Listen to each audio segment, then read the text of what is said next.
yan, pag may tatawid na mga may kwintas, may ikaw. Binabanata ko doon, ini-start ko doon sa gitna.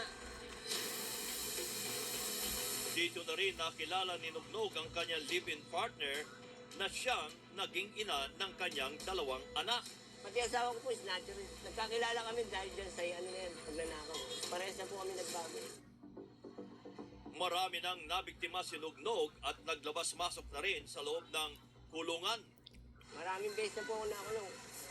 Kasi kada snat ko, minsan, siswertein ako. Minsan, mamalasin. Minsan bubugbugin ka lang eh. Buo pa naman yung katawan mo eh. Kukulong ka na. Kaso malungkot nga lang, hindi mo na makikita yung pamilya mo sa labas ah. Pero dumating ang pagkakataon na ang notorious na si Nugnog, tinabla na rin ng takot. Dahil po sa nababalitaan po namin, maraming binapatay. Sinasako, mga magnanakaw, sinasako na, mga snatcher, binapatay. Doon na po ako nakapag-isip-isip na magbago na ako. Kawawa naman yung pamilya ko, wala nang tutulong sa kanila.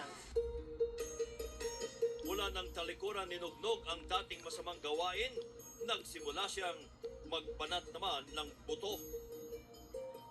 Sa Divisoria pa rin naglagi si Nugnog pero hindi na para mamitas ng alas at bag, kundi para mamulot ng mga gulay. Pagka maga, gigising ng asawa ko mga alas 8. Mag-aalap buhay na ako niyan. Uwi ako niya alas 12. Pero nakakain na po yung mga pamilya ko niyan. Pagka bigay ko, kain muna kami. Alis na naman po ako. Sa pamumulot at pagtitinda ni Nugnog, kahit paano'y naitaguyod niya ang kanyang pamilya.